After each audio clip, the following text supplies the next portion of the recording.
Good afternoon. Some days you have to go from this to this. And when you get there, you also have to deal with this, and then you have to go and deal with other things. I like to travel by mass transit, but sometimes you have to fly, rent a car, and drive, and even deal with this. So, what can I say? Here we go. Some places you have no choice but to fly and drive, so this is what it's like to visit residential Arizona. Join me, Terry Dixon, for an adventure for anyone. From where I live in Connecticut out to Arizona, it's 2,800 miles, so I have to fly. I have a tendency to get up very early in the morning, and this time it was super early, and catch Breeze. Breeze is my favorite airline. It's a budget airline. Does it go everywhere you need to go? No, but it certainly got me off the ground from Bradley International. And then we did have to make a little stopover. We flew down the coast. It was a beautiful scenic morning. And we stopped for what they call a breeze through.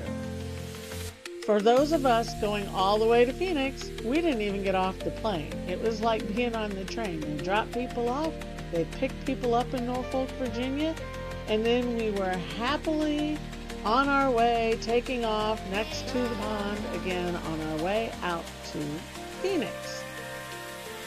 What kind of time does this take?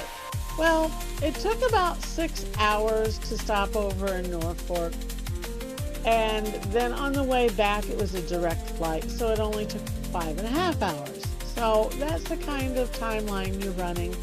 It's really cool on this airline. I'm not advertising the airline, but it is my favorite airline of like all of them, even though you can't just take it everywhere. But before you know it, you have a nice staff, a smooth ride, snacks and whatever, and you're landing in Phoenix. And at that point, you are at Sky Harbor, really big airport, a lot going on, a huge baggage area, lots of traffic at the airport. And once you've seen this, you don't want to drive, but it's Phoenix. So you take the SkyTrain over to the massive car rental center, and in my case you rent from Fox because they don't rip you off. And what is good about that? Well, I had my little Nissan Sentra here that I drove around for the couple of days that I was doing work in Arizona, and it's hard to rent when you have to pay for insurance offered by the car company. Welcome to Arizona. But this is what you're driving along once you settle all of that. And this is why I use Fox. They don't rip you off on the insurance.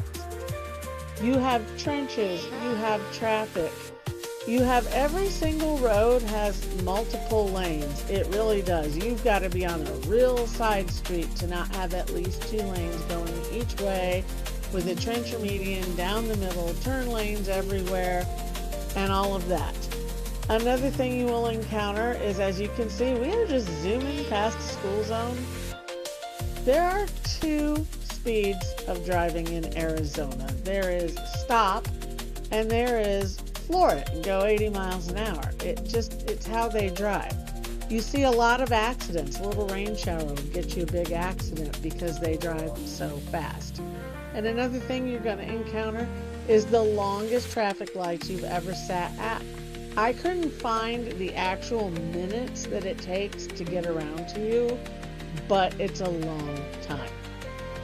So at this point, I was driving up to one of the parks that we're going to talk about in future videos. They have some amazing parks out there.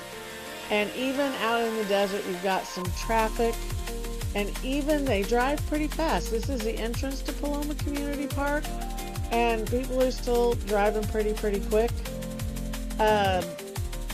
It's not necessarily hazardous, but it is really interesting. Here at Paloma, and I'll talk more about this later, you drive up this massive drive over this hill, and when you come down on the other side, these parks get so big. Here entering Paloma, you've got a traffic circle with a bunch of cactus planted in the middle of it. It's just, driving in Arizona is advanced driving. I can do it. I've done it for years. I go out there ever so often to take care of some business. But you never know really what you're going to encounter. This here is in surprise. You can see off to the side, there's those lanes turning everywhere. And even when you're out in the middle of nowhere, which I am enjoying a sunset out at Sun Valley Trailhead, and even out there, you know, you have civilization kind of encroaching on your good time. You've got Bell Road running by you out there, and there is always traffic. Out there in the middle of the night, there will be cars. It's never really quiet.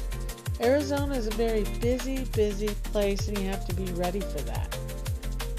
And this is one of the things that, I don't like to do. At my age, I prefer, to take mass transit around. I have to think less. I have to be less on my guard.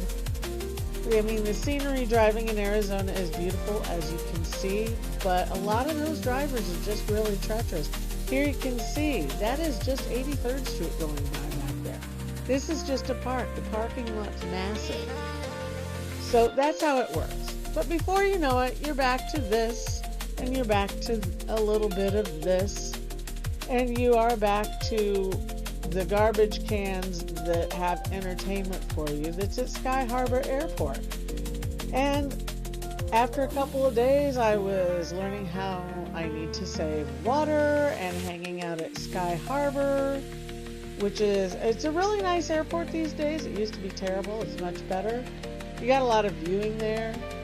But before you know it, for me, a trip to Arizona is quick and it's business. Have I seen the tourist stuff in the state? I have, but I'm just kind of showing you what it's like for me.